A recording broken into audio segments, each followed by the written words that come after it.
Why should you bother with risk management in your trading career? Because focusing on risk management can be a complete game changer to your portfolio, especially when it applies to position sizing.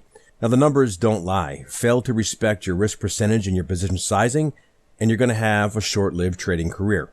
And for those of you that have been trading for a while, you may already understand how vital managing your risk is. But for the new trader, this is something you must understand long before you worry about mastering any trading system or, more importantly, placing your very first trade. Even experienced traders should be constantly refreshing the basics. And I'm going to cover why you should focus on risk management, how you can lessen the impact of losing streaks and drawdowns, 3 steps to ensure proper risk management. And after fully understanding those, we're going to get practical with 2 really important things you can do to enhance your chance of success. How to calculate your position size, and the simple steps you can take so you never forget about risk. Risk management is your first job, and the definition of risk is the probability of losing money or trading capital. In the context of a trader's activities, this refers to the probability of having losing trades and losing money as a result.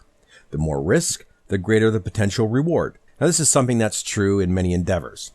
And a basic financial principle is that the more risk taken, the greater the potential for reward. Taking this principle to its extreme, however, has been the downfall of many inexperienced traders. On the other hand, not taking enough risk will keep you as a trader from trading at a level that's going to generate significant profits. So the point here is that there needs to be a balance. The primary goal of trading is to protect the capital. And while it might seem that the first goal should be to make a profit, and that's what our mind naturally moves to, simply focusing on the profits or returns may cause us traders to take unnecessary risk. Well, the fact is, without enough money or trading capital, a trader's bankrupt. And that's a really ugly word. The point that we need to drive home here is that trading capital, it's the lifeblood of your trading business. And as traders, we all have different risk tolerances. When we go through the examples on position sizing, we're going to show you a couple of different levels of risk that you might want to assume. But hopefully, we'll also show you what the implications of that greater risk can be. Once your trading count has been depleted, it can take a lot of time and a lot of stress to start over.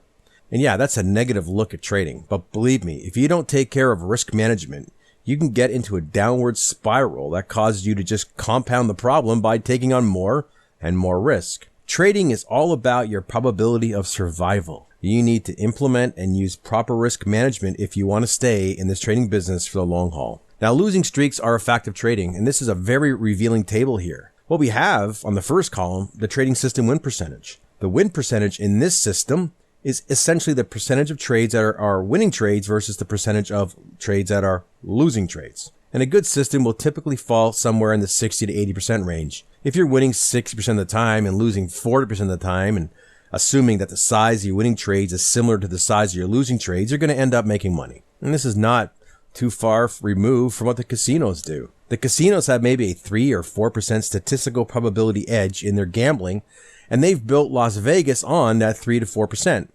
So having a 10% edge, a 60% win rate, it's actually quite good. Many systems that we're familiar with at NetPicks fall into that 65 to 70% range. Now let's just take a look at one of these rows, the 65% win rate. The column gives us the different probabilities for losing streaks. Now notice with a 65% win rate, you have a 100% probability, meaning there is a certainty that you're going to have 3 losing trades in a row. You can't avoid it. And you have a 50% chance that you'll have 4 losing trades in a row. Now these are losing streaks, losing trades in a row. Furthermore, you have about a 10% probability that you'll experience a 6 to 7 trade losing streak and a 1% probability that you will experience an 8 to 9 trade losing streak. The maximum? There isn't one. But this is like the 99.9% probability you could get as many as 13 losing trades in a row. Now, winning streaks and losing streaks, they come in a random distribution. And we all like to think that if we have a system with a 65% win rate, that means for every 3 trades we take, 2 of them will be winners and 1 of them will be a loser. But that is not how it works. Winning trades and losing trades tend to come in clusters. So you might have a series of 10 trades of which 8 or 9 are winning trades, and you only have 1 or 2 losers. But then that will be followed by a series of 10 trades where maybe 6 or 7 of those trades are losing trades, and only 4 or 3 are winning trades. Winners and losers come in clusters, and that's understandable if you think about the different types of trading systems. We have trending systems that will make money when we're in a trend. And if it's a strong enough trend, we'll have many winning trades in a row. However, when price reverses or starts to move in a channel, a trending system will have a higher proportion of losing trades. On the flip side of that, a channeling or reversal system or a fading system will do very well when price is going sideways and moving in a channel. But when price breaks out and starts trending, a channeling system can run into some serious trouble. And because markets move in waves from trending to consolidating or sideways, and then again from sideways to trending, because of the nature of the markets, it's natural that winners and losers should come in clusters.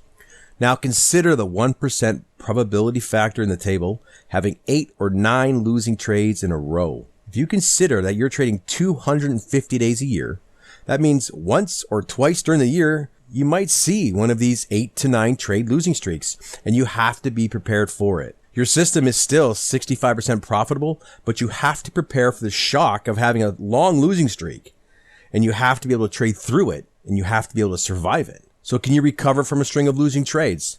So now that we understand the probabilities of a losing streak, we must now understand how much money we need to make back to recover from our losses, our drawdowns. So imagine your trading count is down 5%, and that's not something that's inconceivable, and it happens quite often. In order to get back to your starting point, in order to recover what you've lost, you need to make 5.3%. Here's some examples. You started out with 10,000 and your count dropped to 9,500. You'll need to make back 5.3% over that 9,500 to get back to 10,000. If your account draws down 10%, you need to make 11% on the remaining account to get back to where you were. Now that's very manageable. It can take days or weeks to recover, but not much longer than that. Now consider if your account is drawn down by 25%. Now you need to make 33%. The remaining account has to grow by a third in order to get back where you were. Or worse, if your account is drawn down 50%, you need to double the size of your remaining account in order to get back to where you were. That's pretty terrifying. So how do these two tables fit together? Let's go back to the losing streak table and let's consider the 1% probability where you can have 8 to 9 losing trades in a row. Now, yeah, 1%, it's low probability. But again, you're trading 250 days a year. So I'd suggest that the 1% probability factor, it's going to hit you maybe once, twice during the year. And for those 1 or 2 occasions where you have a losing streak of 8 to 9 trades, your account has to be able to survive. So let's consider a scenario where on every trade you're risking 5% of your account. When you get this 8 to 9 trade losing streak, if on every trade you are risking 5% of your account, and I'm simplifying this by not compounding, but your account will go down as much as 40%.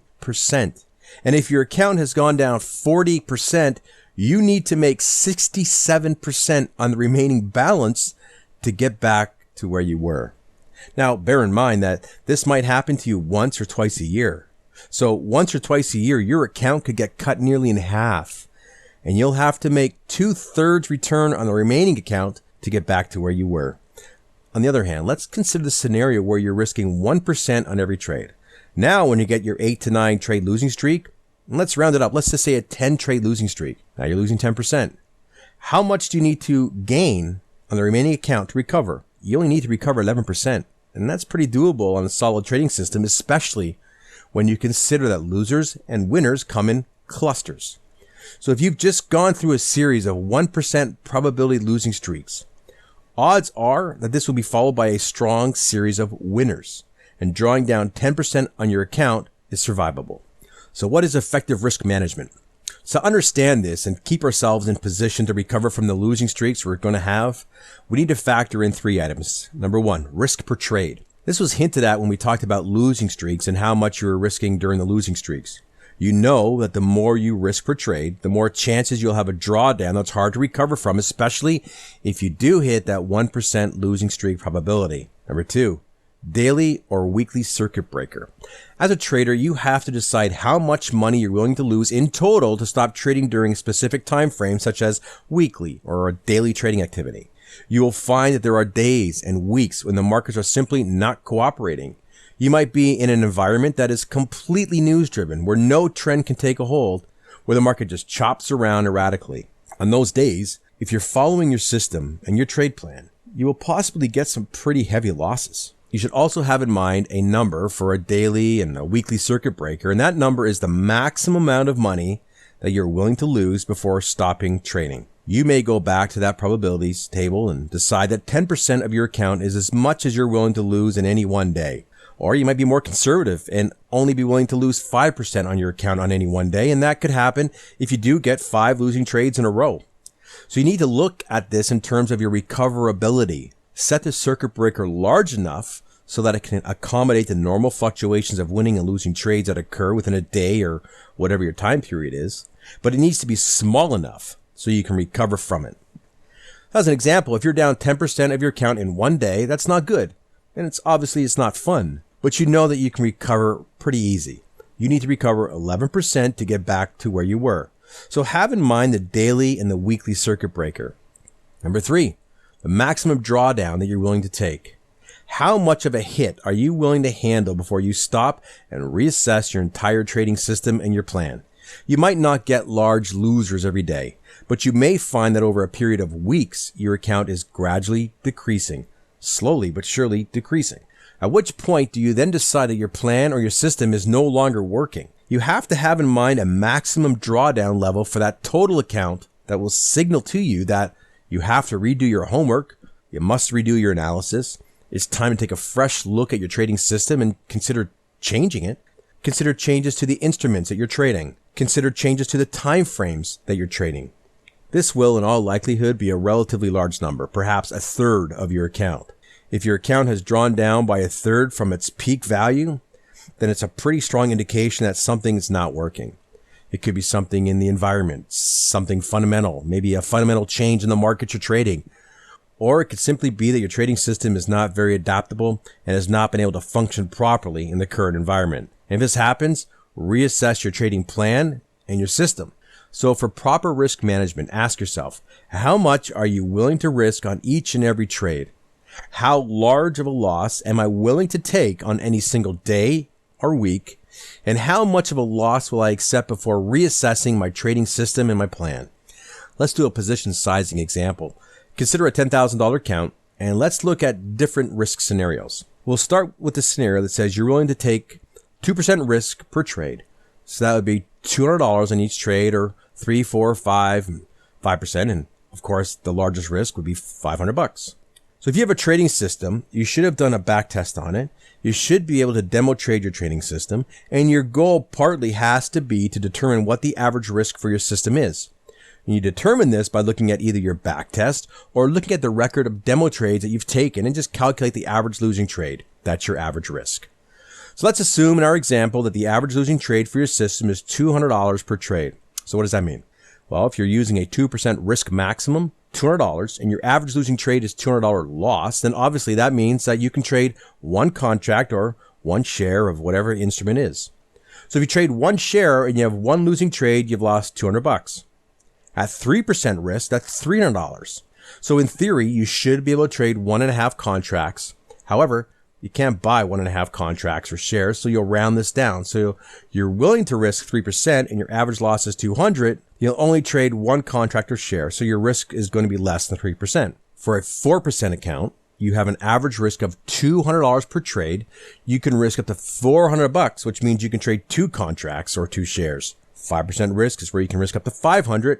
You'll also round that down since you cannot buy a fractional share of a stock or futures contract. You'll simply buy 2 shares and risk $200 each for a total of $400. We can actually express this as a formula to calculate how many shares or contracts you can trade.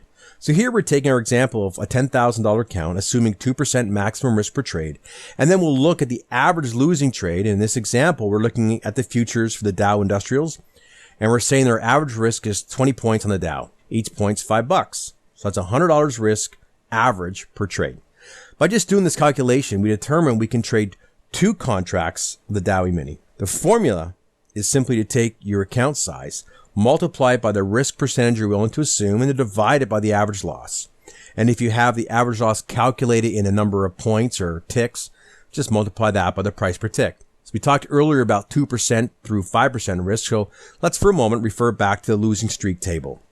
If you assume a maximum risk of 2% per trade, and your system has a 65% win rate, then you have a 1% probability of having 8 to 9 losing trades in a row. That means your account could drop by 16 to 18%.